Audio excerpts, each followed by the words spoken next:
Hello students, 6.3 कर रहे हैं। उसका लास्ट पार्ट देख लेते हैं, मतलब कि लास्ट के जो 4-5 क्वेश्चन रह गए थे वो देख लेते हैं। इंपॉर्टेंट क्वेश्चन हैं। हमने इसमें 18 क्वेश्चन किया था लास्ट। 19 क्या है हमारे पास?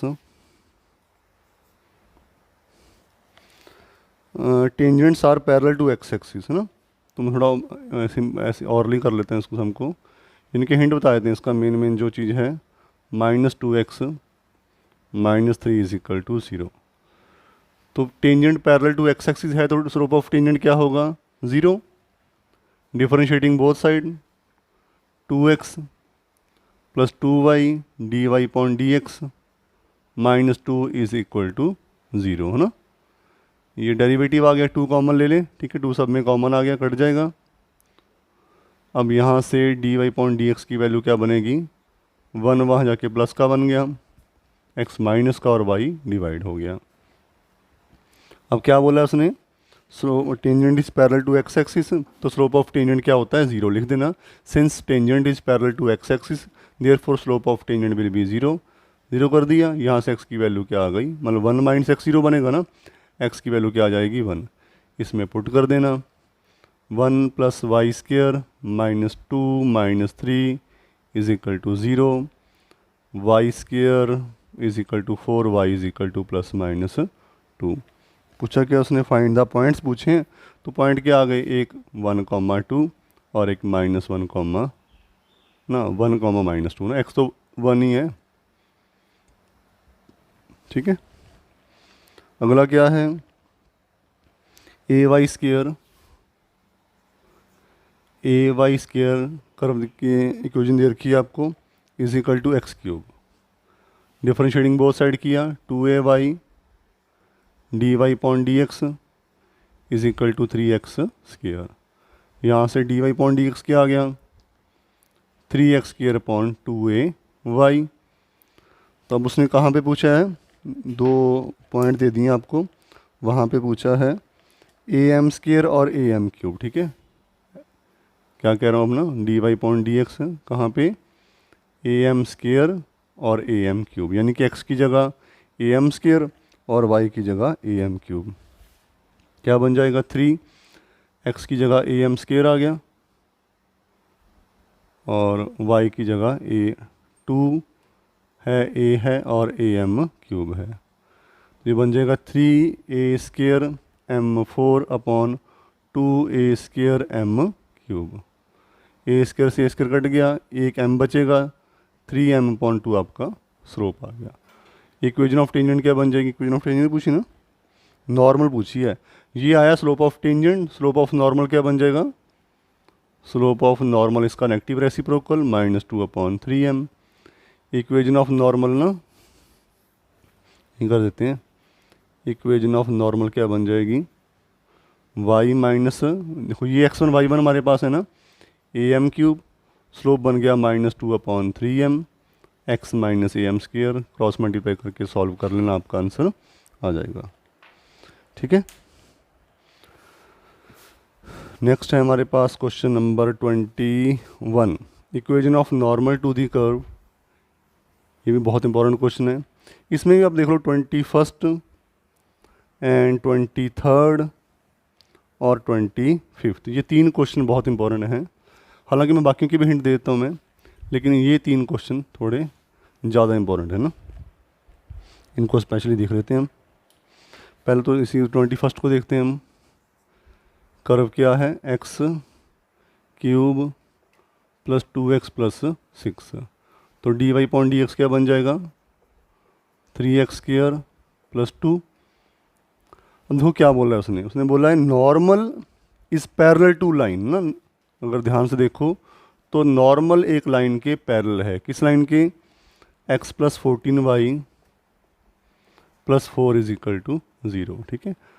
जो नॉर्मल है इस कर्व के ऊपर वो इस लाइन के पैरेलल है। तो इसका स्लोप क्या होता है? -a अपॉन b -1 अपॉन 14, ठीक है। और अगर हम इसको देखें तो ये स्लोप ऑफ टेंजेंट आया ना, स्लोप ऑफ नॉर्मल क्या बन जाएगा? इसका negative reciprocal -1 upon 3x² plus 2। ठीक है। अब ये नॉर्मल का स्लोप है, ये भी नॉर्मल का स्लोप है ना, क्योंकि नॉर्मल इसके पैरेलल है ना, तो नॉर्मल का स्लोप इसके बराबर हो, लिख दोगे ना। Since normal is parallel to line therefore slope of normal will be equal to slope of line. इन दोनों को मैंने बराबर कर देना, ठीक है। कट गए, 3x² इज इक्वल टू 12 बन जाएगा ना, x² इज इक्वल टू 4 आ गया, x इज इक्वल टू ±2 ना, तो इसमें पुट कर दो। तो फ्रॉम 1 अगर देखा जाए, अगर मैं x को 2 पुट करता हूँ तो वैल्यू क्या आएगी देखना। अगर मैं x को 2 पुट करता हूँ तो y की वैल्यू 8 + 4 + 6 ना, चल 12 से 18 18 आ गया, तो पॉइंट क्या आ गया 2, 18। और अगर इसको -2 पुट करें तो y की वैल्यू क्या आएगी -8 -4 + 6 -6 आ गया, तो ये पॉइंट आ गया -2, -6। पूछा क्या उसने, फाइंड इक्वेशन ऑफ नॉर्मल ना, तो स्लोप तो आपको पता ही, देखो नॉर्मल का ये हो गया ना। तो पहले केस में क्या होगा, ये x1 y1 मान लो ना एट 2, 18, y -18 स्लोप तो यही रहेगा x -2, और सेकंड में ना -2 हो जाएगा, ये भी ऐसे ही हो जाएगा, ठीक है। y -6 -1/14 x -2 सॉल्व कर लेना, आपका आंसर बन जाएगा, ठीक है। नेक्स्ट में भी क्या है, सेम वैसा ही है ना, डेरिवेटिव फाइंड करोगे जैसे हमने 20th सम किया था, बिल्कुल वैसा ही है, ठीक है। डेरिवेटिव फाइंड करके उसमें x की जगह 80² y की जगह 280 पुट कर दोगे, और y -y1 है ना, x1 बनो 80² x1 बन जाएगा, 280 आपका y1 बन जाएगा, ठीक है।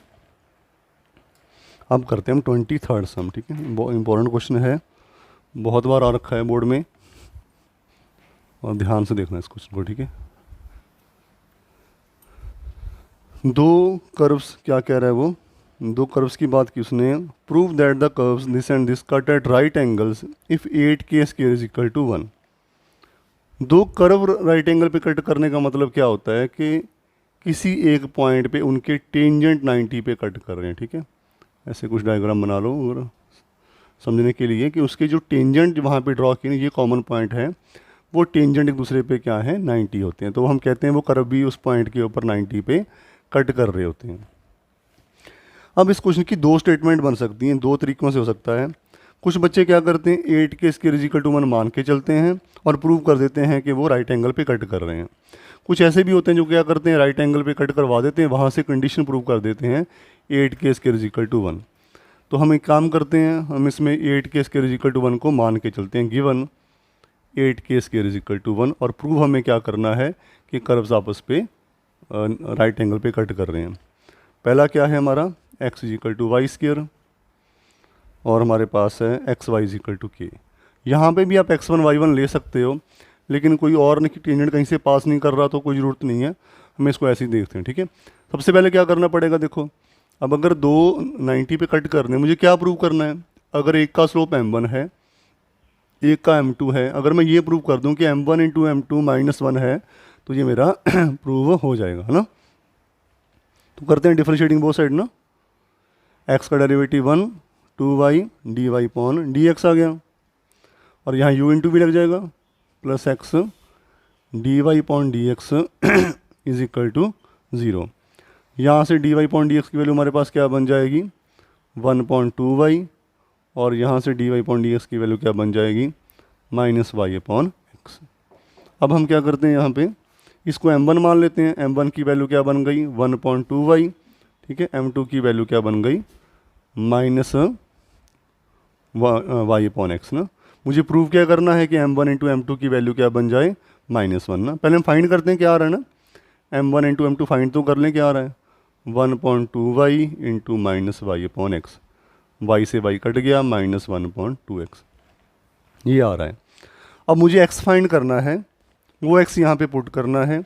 अगर वो पुट करने से मेरे पास m1 इंटू m2 की वैल्यू -1 बन जाती है, तो हम कह देंगे कि ये इसके बराबर है, ठीक है ना। करते हैं इसको ना। अब कैसे फाइंड करें, x की वैल्यू हमें फाइंड करनी है। गिवन आपको है 8k² इक्वल टू 1। एक काम करें, पहले यहाँ से y की वैल्यू निकाल के यहाँ पुट कर देते हैं, ठीक है। एक्स फाइंड करते हैं यहाँ से ना, ये दोनों कर्व मीट कर रहे हैं तभी कट की है ना, इंटरसेक्ट तो कर ही रहे हैं। यहाँ से y की वैल्यू क्या आएगी, k/x, ये वैल्यू वहाँ पुट कर दो, ठीक है। y की क्या बन जाएगा, k² x³ is equal to k² आ गया। और k² की वैल्यू हमारे पास क्या है यहाँ पे 1/8 बन जाएगी ना, गिवन है आपको ना, 1/8 लिख देना, 8k² इज इक्वल टू 1 आपको गिवन है, ठीक है। ये तो यहाँ से x की वैल्यू क्या आएगी 1/2। तो फ्रॉम 1 अगर मैं देखा जाए, फ्रॉम 1 m1 इंटू m2, ठीक है। सब्स्टिट्यूशन मेथड लगा के मैंने x फाइंड कर लिया, वो जो गिवन दे रखा है आपको ना, तो वैल्यू दे रखी है या रिलेशन दे रखा है, उससे मैंने k² की वैल्यू फाइंड कर ली। ये आ गया -1.2, x की वैल्यू क्या है 1/2, कट गया, -1 आ गया ना। Since m1 into m2 is equal to -1, therefore tangents are perpendicular, ठीक है ना, परपेंडिकुलर। इसका मतलब कर्व्स भी क्या कर, therefore curves cut each other at right angle, ठीक है। क्लियर हो जाएगा ना। अच्छा, अगला हमारे पास है 24th क्वेश्चन, डेरिवेटिव करना, फिर वही पॉइंट पुट कर देना। इसमें एक चीज हिंट देख लो आप इसका, जब आप स्लोप ऑफ टेंजेंट फाइंड करते हैं, चलो वो हो जाएगा ना, नॉर्मल में मतलब सारा कुछ हो जाएगा। इसमें बस एक चीज़ का ख्याल रखना पड़ता है आपको कि जब हमारे पास इक्वेशन बनती है ना, देखो उसने क्या बोला है बेटा, एक कर्व और एक टेंजेंट, ठीक है। ये x0 कहते हैं इसको, ठीक है, x0 नहीं कहते, x0 y0। तो ये किसका पॉइंट है, टेंजेंट का भी है और कर्व का भी है। हमारे पास में इसमें जब हम करते हैं इक्वेशन बनाते हैं, ऐसे बनता है x0² y0² is equal to x² minus y² नहीं, ऐसे कुछ नहीं, x0 ना, हाँ यस, x0 y0 ऐसे हमारे पास बन जाता है। अगर हम दोनों साइड a² से डिवाइड कर दें ना, तो ऐसे सिमेट्री बन जाती है। अब आपको क्वेश्चन में जो गिवन है ना, क्वेश्चन क्या गिवन है आपको, मैं आपको थोड़ा हिंट बता रहा हूँ, इसको ट्राई करना, आप हो जाएगा पक्का। वही डेरिवेटिव फाइंड करके, वैल्यू पुट करके, dividing both side by a² करके आप यहाँ तक पहुँच जाओगे। टेंजेंट की बात कर रहा हूँ, इक्वेशन ऑफ टेंजेंट में ये आपके पास 1 है। क्या ये कर्व x0 y0 से पास कर रहा है, तो मैं x की जगह x0 और y की जगह y0 पुट कर सकता हूँ। इस पूरे की वैल्यू क्या आ जाएगी 1। तो हमारा क्या बन जाएगा, ये x0/a² y0/b² is equal to 1, ठीक है। तो ऐसे इसमें हिंट है, मतलब ये नॉर्मल में ऐसा कुछ नहीं होता। नॉर्मल में जो चीज़ है डिवाइडिंग वहाँ भी कर दो, dividing both sides by a² b², but वहाँ कुछ बनेगा नहीं, तो जैसे आएगा वैसे ही वहाँ पे छोड़ देना उसको, ठीक है। Come to question number 25, last question है बस हमारा ये, इसके साथ हमारी एक्सरसाइज खत्म हो जाएगी, ठीक है। 25th क्वेश्चन क्या है, एक कर्व दे रखा है आपको y is equal to √3x - 2, और ऑब्वियसली वो tangent is parallel to line, देखो ना, थोड़ा वैसा ही है लेकिन बस समझना है। Tangent is parallel to 4x - 2y + 5 is equal to 0, ठीक है। इसका डेरिवेटिव करते हैं, आता है रूट का डेरिवेटिव करना ना, 1/2 रूट में वही जो एक्सप्रेशन है इनटू अंदर वाले का डेरिवेटिव, दैट इज 3 आ गया ना। इसका स्लोप क्या होगा हमारे पास, -a/, है ना, 2 आ गया। दोनों बराबर होंगे ना अकॉर्डिंग टू क्वेश्चन ना, क्योंकि टेंजेंट उसके पैरेलल हैं। तो 3/2 रूट में 3x - 2 रूट में 3x - 2 इज इक्वल टू 2। तो यहाँ से क्या होगा, 3 इज इक्वल टू 4, 3x - 2 ना, स्केयरिंग बोथ साइड कर दें, squaring both side, 9 is equal to 16, 3x - 2, 48x - 32, 9, x की वैल्यू बन जाएगी 41/48, है ना। From one y is equal to 41 से करेंगे तो 4 × 3 है ना, कट जाएगा ना, 16 आ जाएगा ना, -2, 9/16, ये क्या आएगा 3/4, है ना। याद रखना बेटा, रूट से कभी नेगेटिव नंबर बाहर नहीं आता, अगर y square is equal to 9/16 है तो वाई की वैल्यू प्लस माइनस 3/4 आएगी, ठीक है। लेकिन रूट में से कभी नेगेटिव नंबर ये प्लस माइनस नहीं आएगा, क्योंकि अगर जब हम करते हैं ना स्केयर हटाते हैं, पहले प्लस माइनस बाद में रूट लगता है ये, तो रूट में से कभी नेगेटिव नंबर बाहर नहीं आता। तो वाई की एक ही वैल्यू आएगी, दैट इज़ 3/4। पूछा क्या है उसने, फाइंड इक्वेशन ऑफ टेंजेंट। तो ये हमारे पास जो पॉइंट आए एक्स की वैल्यू और क्या था 41/48 ना ये, और y की वैल्यू हमारे पास क्या आ गई 3/4, और स्लोप हमारे पास क्या है 2 है ना, स्लोप टेंजेंट इसके बराबर है, हो जाएगा अब तो लास्ट ना y minus y1 slope 2 x minus 41/48। Solve करना, आंसर निकालो और आपका ये हो जाएगा, ठीक है। तो आई होप कि आपको समझ आ गए होंगे। तो 6.1, 2 और 3 जैसे भी आपको मेन है डिफरेंशिएशन आपको आनी चाहिए, उसके बाद थोड़ा शौक होना चाहिए, प्रैक्टिस कर लो तो हो जाएगा, ठीक है। All the best.